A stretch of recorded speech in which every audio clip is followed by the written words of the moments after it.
Great. All right, everyone. So welcome back. This is the last in the installment of our four-part series that we're doing in partnership with GCI Asset Fund.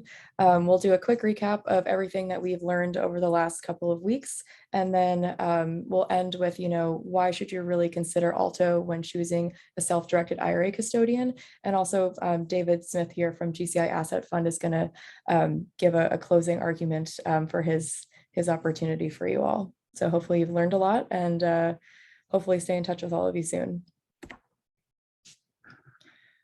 Okay, so our first three episodes, just to recap, were number one, what is a self-directed IRA and why you need one? The second one, we talked about Peter Thiel, his timeline, his process, the factors that were at play that allowed him to make the investments the way that he did, and why he was able to gain so much out of those investments and those methods. We also briefly did an overview of how to get started with an Alto-IRA, how to open an account seamlessly on our platform, fund it, and then choose an investment of your choice. Why Alto? More on this later, but just for everyone's awareness, you can click this link here to view all of the episodes in the series. GCI Fund keeps a great YouTube channel that they've been uploading all these episodes to, so you can have them all in one place. So some key takeaways. We talked about the differences between traditional and Roth IRAs. The main differences here being the way that they're taxed. So with a traditional IRA, you put in that money pre-tax, similar to a 401k, and then you're taxed at the time of withdrawal. On the flip side, with a Roth IRA, you put in all of your contributions after taxes, and then anything that you withdraw at the time of withdrawal and retirement is not taxed. So in both cases, the assets in your IRA are growing tax deferred, meaning that you're not paying any taxes as long as those assets are inside your IRA, but it just depends when you're paying the taxes. And the main difference here is that with a traditional IRA, typically your distributions are larger than your contributions into the IRA. So you're probably going to be paying more taxes with a traditional IRA, which is why the Roth IRA was put into existence by Congress to encourage more people to save. And there are contribution limits, so talk to your advisor about those if you have any questions. And then going off of that, Alto-IRA, we're considered a self-directed IRA custodian. So what's the difference between traditional IRA, Roth IRA, self-directed? Just to clear that up. Technically, there's no legal distinction between a self-directed or a non-self-directed IRA. All IRAs are considered self-directed. It's really about the amount of options that are available to you based on the custodian that you choose. So if you have an IRA with a traditional brokerage like Fidelity or Schwab, typically those IRAs are invested into a mix of bonds, public securities, things like that. And if you wanted to use your IRA with them to invest into something like GCI Asset Fund, you would not be able to do so. So that's where the self-directed IRA industry comes into play. It's a big reason why Alto exists. We want to give investors access to alternative assets and really be able to invest in a tax-efficient way without the traditional barriers like it being too expensive or time-consuming or too long of a process. Our mission here is to make it easy and accessible to everyone that's interested in this type of investing.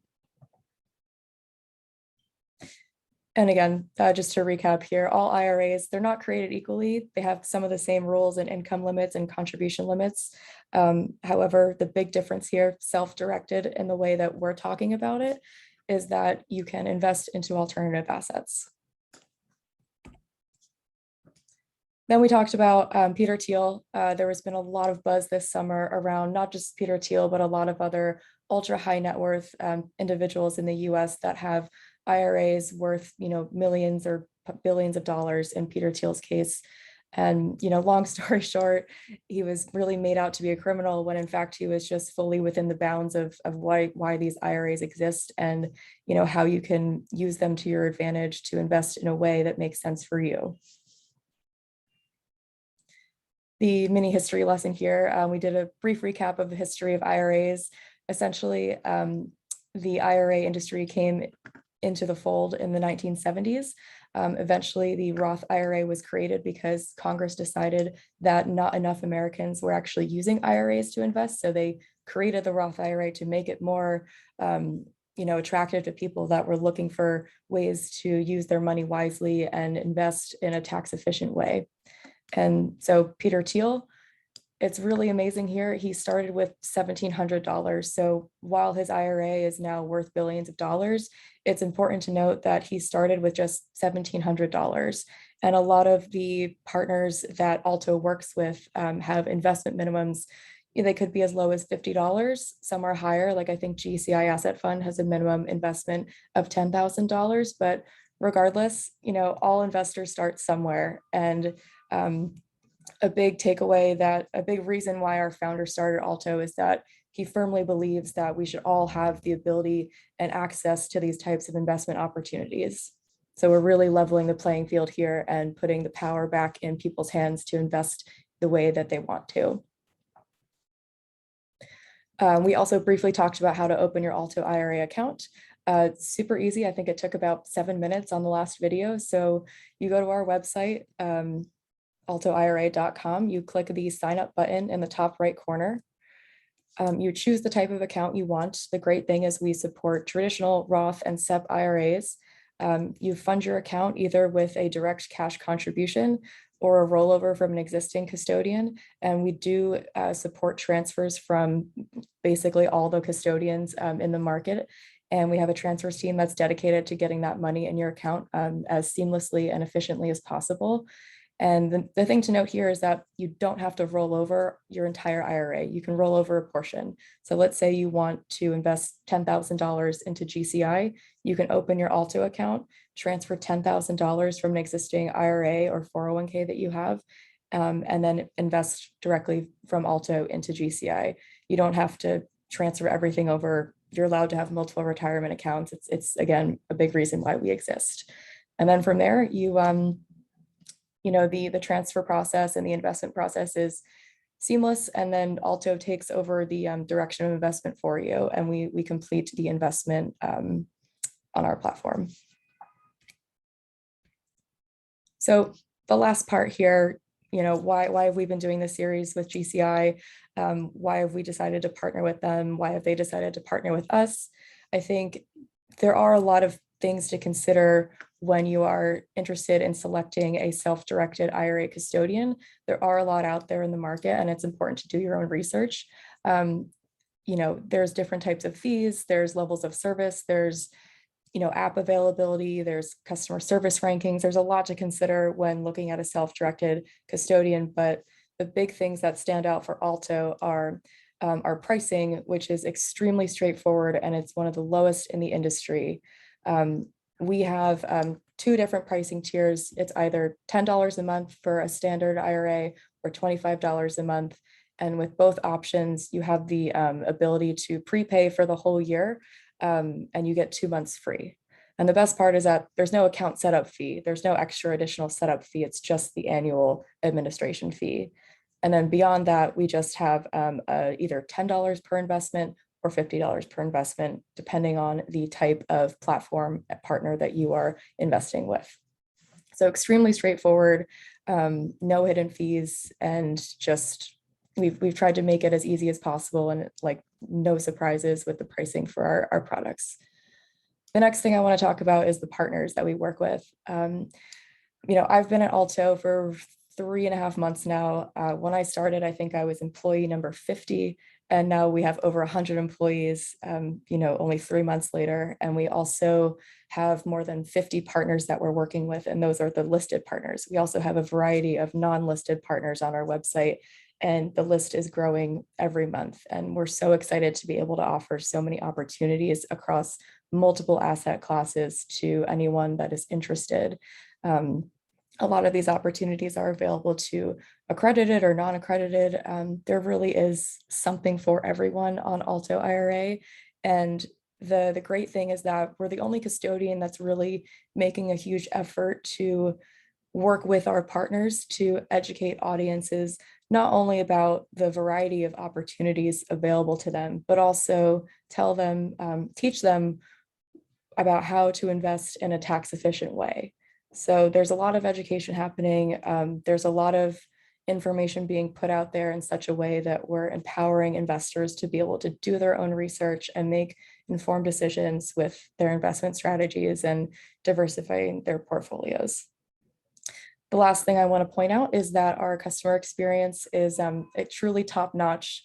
Earlier this year, we raised a Series A round, and a lot of that funding is going towards our product and also our people. If our people aren't prepared and educated in such a way that they're able to handle all sorts types of customer situations, then we're doing a disservice to you all. But it's something that we are really proud of. Our customer service ratings on Trustpilot and other platforms are super high, and we continue to really value customer feedback in evaluating next steps for our product and offerings for you all. So what I do want to leave you with is that I want everyone to know that with self-directed investing, you do need to know how to do your own research and what you're looking at and what to look for. But at the end of the day, in addition to expanding access to all of these opportunities for investors, the main goal here is that it can be done. If you're interested in investing into something, you should be able to do it. And that's a big driving force behind why Alto exists and why we're configured the way we are, is to make things easier and more accessible for investors that are interested in doing this. And so with that, if you have any questions, you can feel free to reach out directly to me. If you'd like to learn more, if you register for the webinar, these slides will be sent out to you. And you can also visit our website at altoira.com. And with that, I will hand it over to David. Thank you, Kate. Fantastic presentation. Welcome, everybody. I think by this time, you may have seen some of our other videos in this series. Again, I'd like to reiterate what Kate said.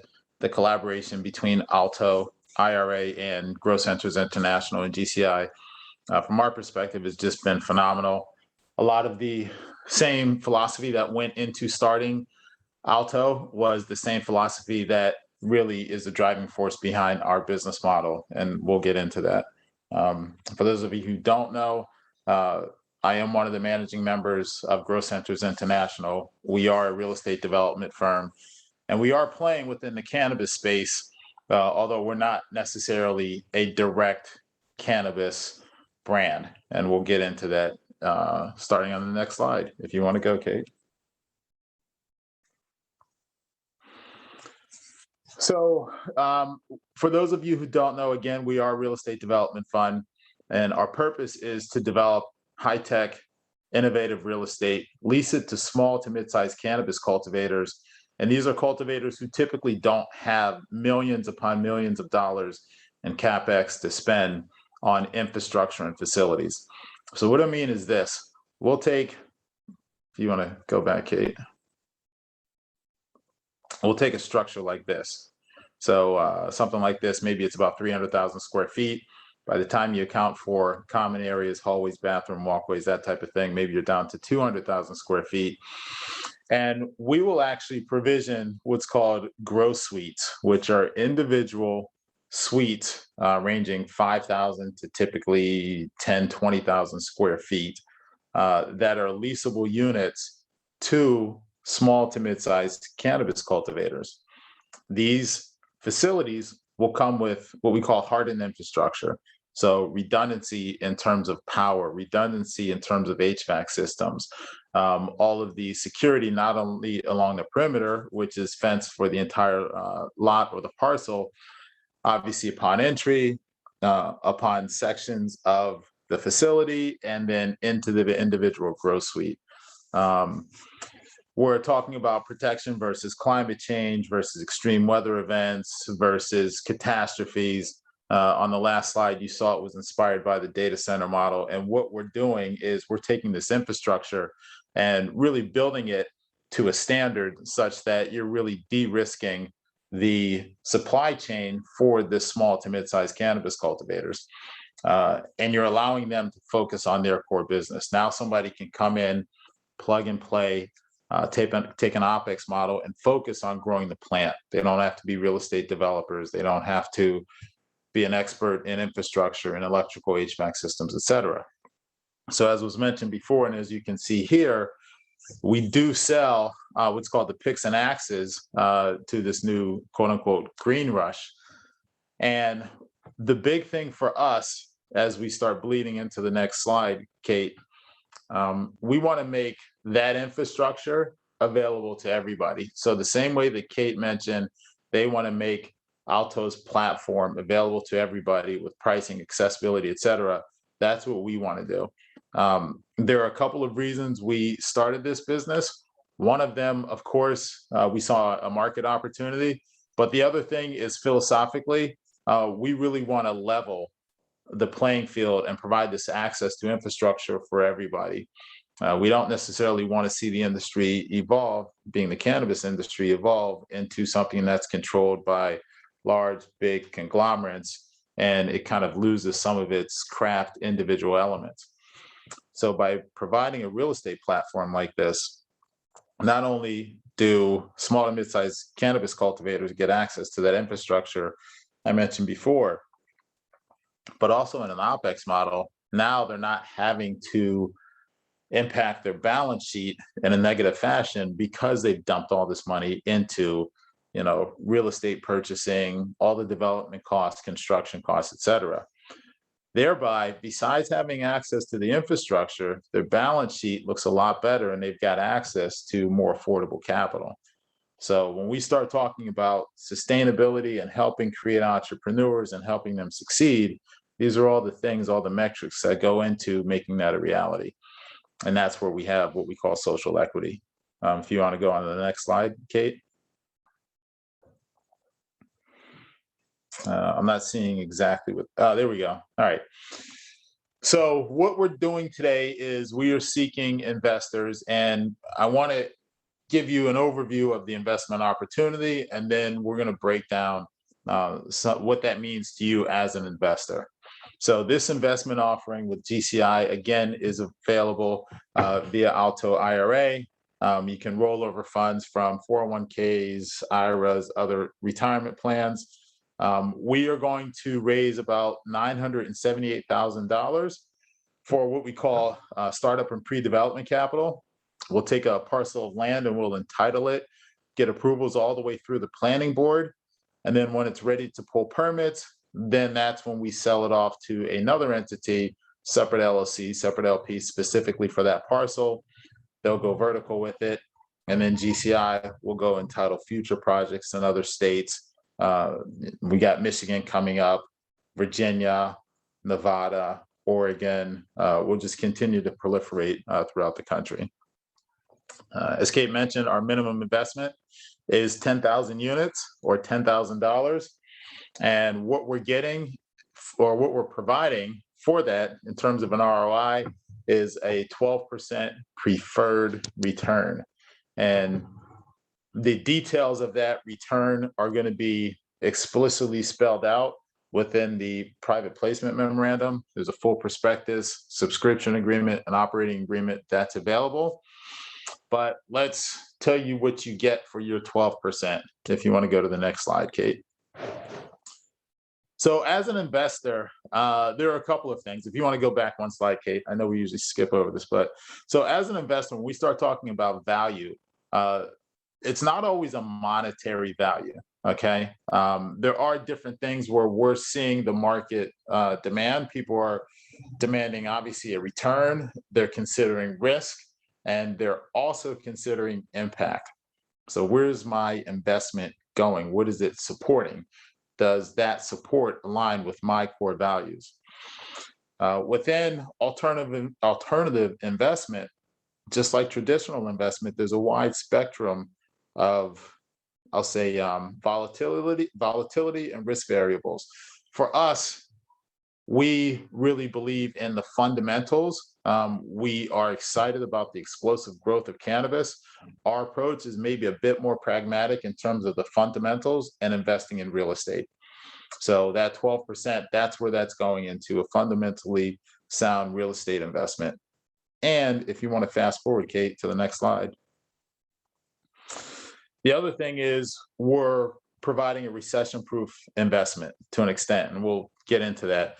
And this we've probably witnessed before, just an illustrative timeline of recessions due to various things, whether it's pandemics, stock market crashes, wars, geopolitical events, etc. They are outlined or delineated or shown by this, by all of the pink shaded areas. That's where these market crashes and these market conditions really start affecting some of the traditional investments and impacting retirement funds that are heavily focused in some of these areas. If you want to go to the next slide, Kate. There are some things that do well during those times, and we can see these here. We've gone over them before. Marijuana, you see on the lower left, that's the industry where we're participating in. Maybe primarily, that can be debatable, but next to that, real estate, that's another quote unquote recession-proof industry. Yes, there are outliers. We did witness some things in 2008, 2009, especially in some other markets. However, at the same time, when you start taking a look at different aspects of real estate, especially commercial, and you start looking at things such as cap rates and providing investments and dividends and that type of thing, real estate still stays pretty solid. From a GCI perspective, we're also providing energy, utilities, and information technology with our business model to these small to mid-sized cannabis cultivators. All of these things are really essential as we start talking about the high-tech nature of our facilities, the core function within a cultivator's business model. That's some of these things that are really essential services and tend to do well, again, against recessionary times. If you want to fast forward, Kate. The other thing is when we start taking a look at that pragmatic approach, of course, the first question people are going to say is, well, what happens if the cannabis industry realizes a decline? Well, yes, we have to consider that. Our secondary market that we can use for these facilities is indoor ag. Again, we're purposely building this facility so that it can be the catalyst or it can be the infrastructure for that cannabis cultivation. You can substitute cannabis in this type of facility for anything. So it can be berries, it can be fruits, it can be herbs, it can be a number of things. If the cannabis industry somehow starts realizing decline, we can easily pivot with our business model to serve that indoor ag market. If you want to continue forward, Kate. So we've talked about recession-proofing the investment, fundamentally sound investments. The other aspect of this is impact investing. And this is really where our passion starts to come out when we start considering some of the reasons we got into this space. Yes, real estate, very pragmatic. We love it, the appreciation over time. Within the cannabis space, we're really creating entrepreneurs. If you remember back to those other slides where we're eliminating some of the barriers for a successful entrant into the competitive space of cannabis cultivation. From our standpoint, we witnessed things like the failed war on drugs and some of the impact on these communities. And what we want to do is help rebuild that by creating entrepreneurs. All right. So if you can imagine people that have been incarcerated or have had a record for whatever reason, needless to say, their job prospects are limited. Most of them are going to have to become entrepreneurs. We feel this is an excellent platform for doing so, not only with their infrastructure, but also the partners that we have, such as Ease and others, that can provide really some sort of entrepreneurial guidance to help ensure the success of these small to mid-sized cultivators. As far as what we call the measurable impact or the ROI, we always like to take a look at quantifiable numbers. Okay, so how many entrepreneurs? How many jobs were created? What type of job training was provided, and how's that help them start their career? Is it maybe just a blue collar job, or is it maybe more so some other type of career development? We always look at that, and it's just and from our standpoint, it goes beyond the numbers. You can see some other things here when we start talking about impact investing. Renewable energy, water conservation, indoor ag, that's going to be a function of the evolving technology and evolving capabilities that we're going to be able to provide to these entrepreneurs based upon our partnerships with these industry leaders, whether it's racking, whether it's irrigation systems or whatever, we're going to bring that. And again, we start getting into more so of a renewable functionality with our entire facility. Locally, again, catering to some of these smaller craft cannabis cultivators, tremendous opportunity to support and invest within quote unquote hometown hero, local person does good, that type of thing.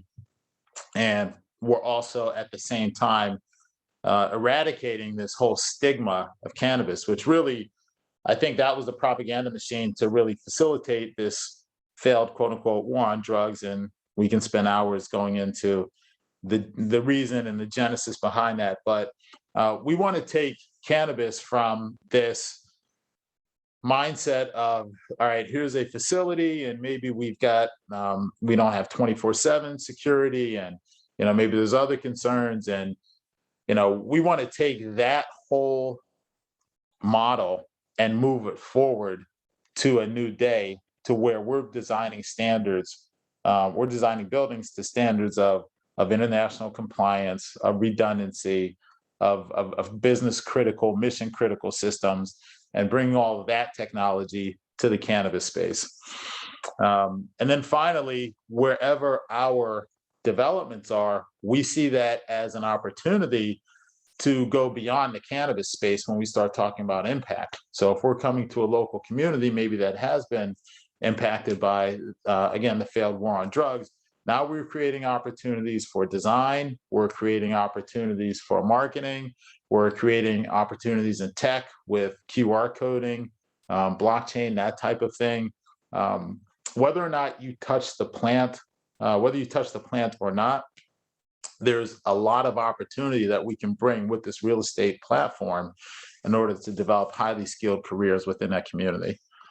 So I took maybe a little bit longer with this slide than some other slides, but this is really what drives us. This is what gets us out of bed in the morning to continue to make this a reality, sharing our experience on a platform and really leveraging that to create something that's going to facilitate other entrepreneurs that can come up and create generational wealth for their families.